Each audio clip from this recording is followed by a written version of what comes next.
Thank you for watching this episode of the Brainwire. We appreciate the support of all of our fans, so whether you've watched before or this is your first time tuning in, please make sure to subscribe to our channel to get notified of new content. In this episode, we're going to focus on the different aspects of the decision-making process, and more specifically, the two main methods by which we make decisions. The first and major player in our decision-making process is essentially a system that relies on a series of base questions that generally have a set of predefined answers. But in order to understand what it is, we first have to take a trip back in time and discover what its predecessor is and how it came to be.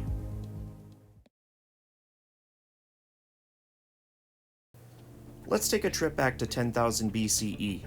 Though dramatized, this clip of the video game Far Cry Primal does a pretty good job of showing two things that defined our early culture. We'll start with the most obvious one, which would be warring tribes.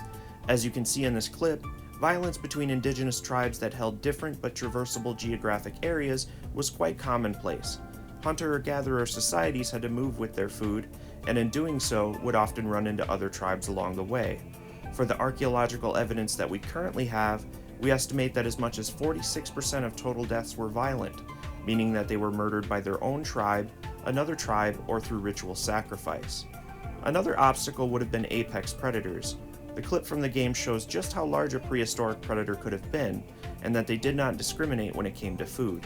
Human, or wildlife, the risk of death from these enormous creatures was very real and continued to be a threat every single day of their existence.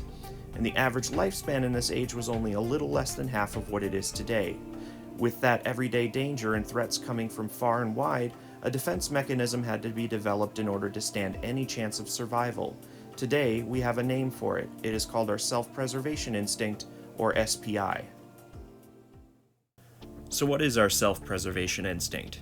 We make millions of decisions throughout each day. Most of these decisions we are not even aware of.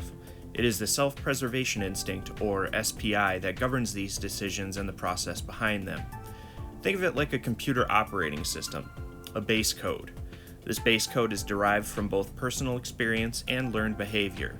For example, we know that when we cook on a stove that the coils are hot, and they would burn our hands if we touched them.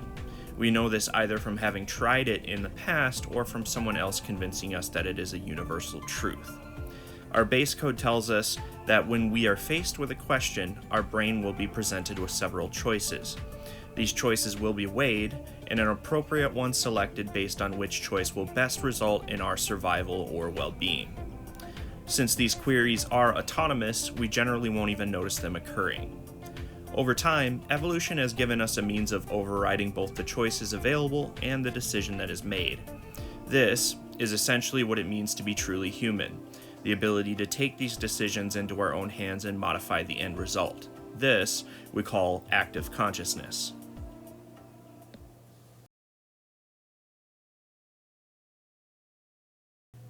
What is active consciousness, and how does it fit within the greater scope of decision-making? Active consciousness is recognized by our ability to essentially override the end result of any decision we make, while we are making it. If you have a problem presented to the brain, your brain will automatically be fed choices. Let's call them choice A and choice B. Those first choices are generated by learned behavior and past experiences, given by our SPI. To put it simply, active consciousness tells us that we can also input choice C, an option that we choose, in an attempt to change the outcome of the decision we face. Here's a real-life example. Let's imagine for a second that you're at a job interview. You're nervous, sweating, trying to think of what to say. This is where your self-preservation instinct will start to kick in, triggering your fight or flight response. Choice A would be to leave the interview and spare yourself any further anguish by sticking around. Choice B might be a hyper-aggressive response, in which the heightened adrenaline causes you to be defensive, argumentative, or lose focus on critical information that you need for a successful interview. Choice C, on the other hand, would be to use our active consciousness, override the fight or flight response mechanism, and choose a coping mechanism to ease the anxiety, such as a breathing technique, or going over your strengths and weaknesses to strategize for your interview, which instead enhances the outcome in your favor. The thing about active consciousness is the choices we can add in to override the self-preservation instinct does not guarantee successive outcome. So while the SPI may provide choices that would represent our best chances of survival, our own choices that we add in can be either negative, neutral, or positive. Outcome is not directly proportional to the choices that we may make. They can either work towards our detriment or to our potential. We will talk about that in a later video. So now we've established the two major contributors to our decision-making process, the self-preservation instinct and active consciousness. Of course, there are more aspects that go into the entire process, and more of that will be explained in future content.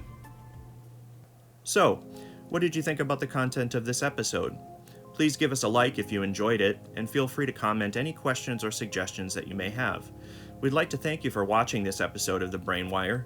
If you'd like to learn more, stay in the loop and subscribe to our channel where we will provide new weekly videos and updates.